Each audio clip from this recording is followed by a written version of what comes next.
চা তৈরির আগেই 10 মিনিটেই তৈরি করে নিন আজকের এই নাস্তাটি। আসসালামু আলাইকুম। আজকে খুবই সহজ একটা রেসিপি নিয়ে আপনাদের সামনে হাজির হলাম, যেটা কিনা তৈরি করতে খুব বেশি সময় লাগে না।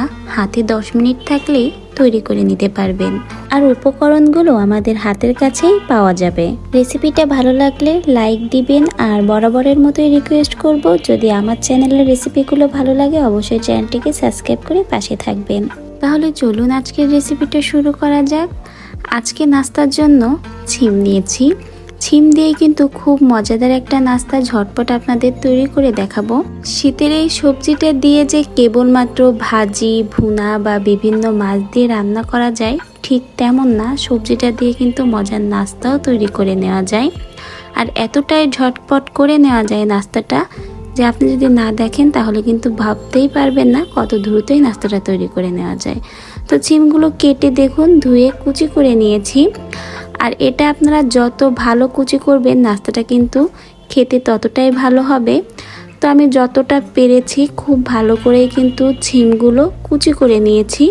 আমি দেখিয়েও দিচ্ছি আপনাদের, দেখুন একেবারে মিহি করে কুচি করে নিয়েছি। আপনারা যেমন পারবেন ঠিক সেভাবেই করে নেবেন। তো এখন নাস্তার জন্য এই ছিমের ভিতরে কিছুটা উপকরণ আমি অ্যাড করব। তো সেই কী কী উপকরণ অ্যাড করব সেটাও দেখিয়ে দিচ্ছি। প্রথমেই নিয়েছি কিছুটা ধনিয়া পাতা, আমার ফ্রিজে ফ্রোজেন করা ছিল, সেটাই দিয়েছি। আর দিচ্ছি রসুন কুচি। রসুন কুচি দিলে খুব সুন্দর একটা অ্যারোমা আসবে, খাওয়ার সময়ও টেস্টটা ভালো পাবেন। সাথে দিয়েছি কাঁচা ঝালের কুচি, স্বাদ মতো লবণ এবং কিছুটা জিরা গুঁড়া। আপনারা চাইলে এখানে ভাজা জিরা গুঁড়াটাও অ্যাড করতে পারেন। আর স্বাদটা বেশি বাড়ানোর জন্য দিয়েছি ম্যাগি ম্যাজিক স্বাদ মশলা। এখন এই সকল উপকরণগুলো আলতোভাবে একটু হাতে মেখে নিচ্ছি। এখানে পানি অ্যাড করার কোনো প্রয়োজনই হবে না, পানি ছাড়াই কিন্তু মেখে নেবেন। আর উপকরণগুলো খুব ভালোভাবে হাতের সাহায্যে মাখা হয়ে গেলে এখানে কিছুটা চালের গুঁড়া অ্যাড করে দিব। আমার হাতের কাছে চালের গুঁড়া ছিল, আমি চালের গুঁড়াটাই অ্যাড করেছি। আপনারা চাইলে এখানে বেসন, ময়দা, আটা অ্যাড করতে পারেন। অল্প অল্প চালের গুঁড়া দিয়ে এখন আমি ভালো করে উপকরণগুলোর সাথে মেখে নিব, আর খুব সুন্দর একটা আঠালো ব্যাটার রেডি করব। মিশ্রণটা আঠালোভাবে হলে যে কোনো শেপ করেই কিন্তু আপনারা এই নাস্তাটা তৈরি করতে পারবেন। কালারের জন্য হালকা একটু কিন্তু হলুদ গুঁড়াও অ্যাড করে দিয়েছি, তাহলে কালারটাও খুব সুন্দর আসবে।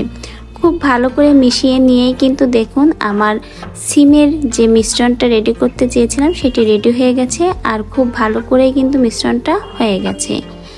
এখন এই মিশ্রণটা আপনার যে কোনো শেপেই দিয়ে নিতে পারবেন ভাজার জন্য।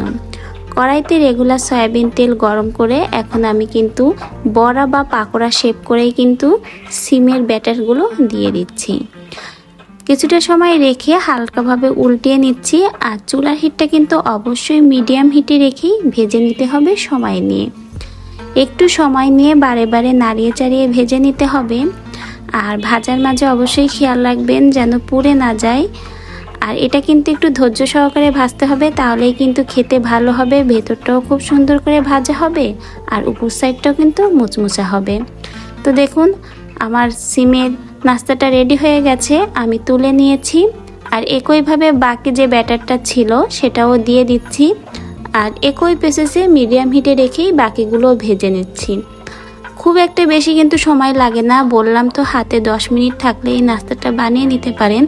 চায়ের আগেই ঝটপট এই গরম গরম সন্ধ্যার জন্য নাস্তাটা বানিয়ে নেবেন, আর পরিবারকে চায়ের সাথে পরিবেশন করবেন। পরিবারের সকলেই একেবারে খুশ হয়ে যাবে। তাই শীতের সবজি থাকতে থাকতে এই মজাদার নাস্তার আইটেমটা অবশ্যই বানিয়ে নেবেন। আর আপনার বাচ্চা যদি সবজি খেতে না চায় তাহলে এভাবে নাস্তাটা বানিয়ে দিবেন, দেখবেন সেও পছন্দ করে খাবে। বাসার বড় থেকে ছোট সকলেই পছন্দ করবে। সিমের এই আইটেমটা চায়ের আড্ডার সাথে খেতে যেমন ভালো লাগে, ঠিক কিন্তু গরম ভাতের সাথেও খেতে দারুণ লাগে। অবশ্যই একদিন খেয়ে দেখবেন, আর অবশ্যই আমাকে কমেন্টে জানাবেন। তো এখন আমি একটু আপনাদের ভেঙে শেয়ার করব যে ভেতরের সাইডটা কেমন হয়েছে।